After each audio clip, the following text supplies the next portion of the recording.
Did you know the word Berber comes from the Greek word Berberius, meaning barbarian? In fact, the original Arab word for the Berbers was Ababa. They got this moniker because the Romans, French, and Arabs who first encountered them perceived their culture and customs to be barbaric and uncivilized. Nowadays, Berbers proudly call themselves Amazigh, meaning free men or noble people. Welcome to our journey through the vibrant world of the Berber people, an ancient and diverse culture that has thrived in North Africa for thousands of years. Join us as we delve into their history, traditions, language, and the unique facets that make the Berber people a true treasure of the region.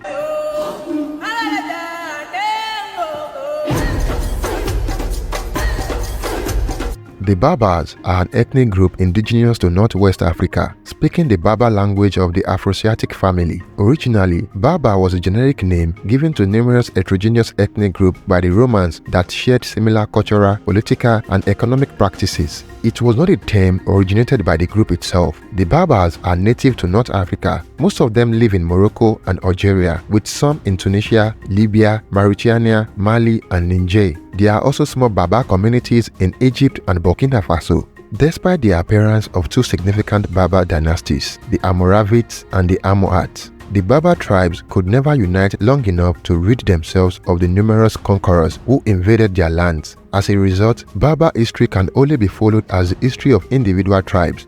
From about 2000 BCE, Berber languages spread westward from the Nile Valley across the northern Sahara into the Maghreb. By the 1st millennium BCE, their speakers were the native inhabitants of the vast region encountered by the Greeks, Carthaginians, and Romans. A series of Berber peoples, Maori, Masaili, Masailai, Masali, Musulami, Getuli, Garamantes, then gave rise to Berber kingdoms under Carthaginian and Roman influence. Of those kingdoms, Numudia and Mauritania were formally incorporated into the Roman Empire in the late 2nd century BCE, but others appeared in late antiquity following the Vandal invasion in 429 CE and the Byzantine reconquest, only to be suppressed by the Arab conquest of the 7th and 8th centuries. It was the Arabs who had enlisted Berber warriors for the conquest of Spain who nevertheless gave those peoples a single name, turning barbarian into Berber, the name of a race descended from Noah. While unifying the indigenous groups under one rubric, the Arabs began their Islamization. From the very beginning, Islam provided the ideology stimulus for the rise of fresh Berber dynasties. Between the 11th and 13th centuries, the greatest of those, the Almoravids. Meanwhile, Berber merchants and nomads of the Sahara had initiated a trans-Saharan trade in gold and slaves that incorporated the land of the Sudan into the Islamic world. Those achievements of the Berber were celebrated in a massive history of North Africa by the 14th century Arab historian Ibn Khaldun. By then, however, the Berbers were in retreat, subjected to Arabization of two very different kinds. The predominance of written Arabic had ended the writing of Amazigh Berber languages in both the Old Libyan and the New Arabic scripts, reducing its languages to folk languages. At the same time, an influx from the east of warrior Arab nomads from the 11th century onward was driving the Berbers off the plains and into the mountains and overrunning the deserts. Together, those factors were turning the population from Berber speakers into Arabic speakers, with a consequent loss of original identities. While Berber people are often referred to collectively, there are actually dozens of distinct groups within this culture. If you travel through different areas, such as the northern coast, the Rift Mountains, the High and Low Atlas, and the Sahara, you will notice variation in language, clothing, cooking, architecture, social structure, marriage customs, and style of communication. There is a common misconception by foreigners that Berbers are mostly desert nomads who use camels to get around. Berber traders have indeed been essential to trans-Sahara trade routes, but this is not universal.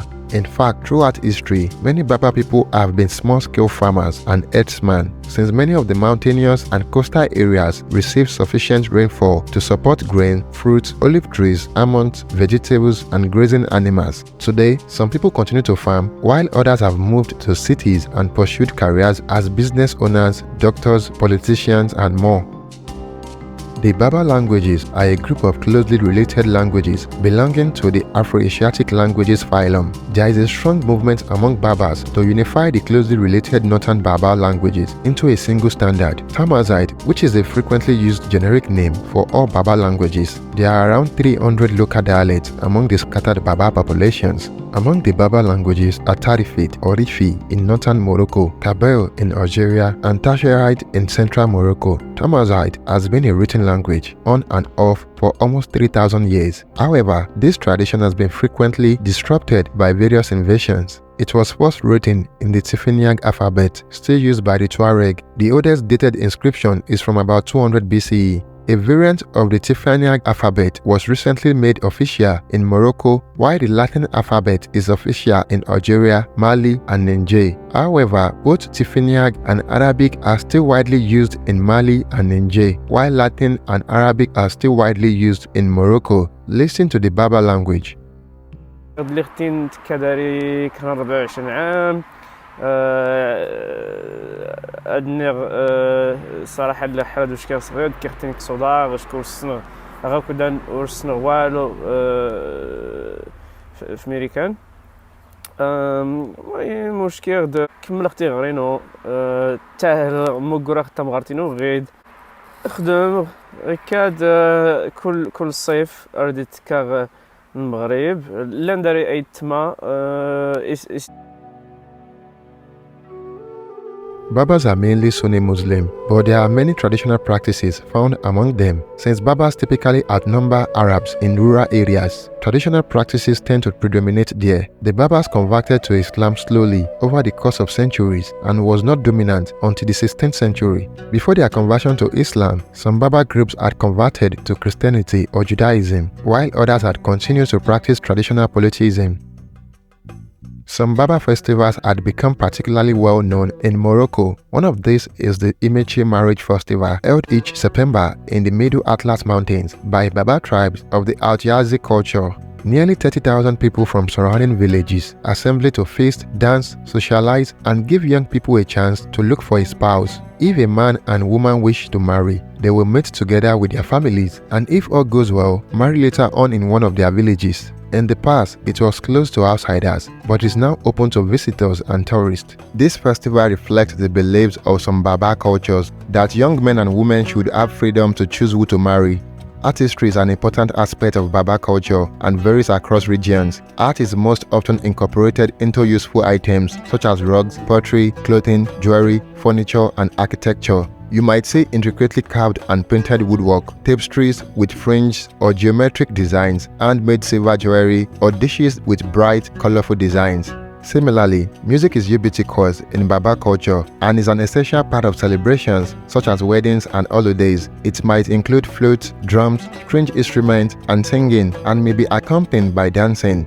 As we conclude our journey through the fascinating world of the Berber people, we invite you to explore further, to immerse yourself in their traditions, and to celebrate the resilience and cultural richness they bring to North Africa. Join us next time as we uncover more hidden treasures of diverse cultures in Africa, and kindly like and share this video as this will help our growth. Until next time, cheers and have a good one.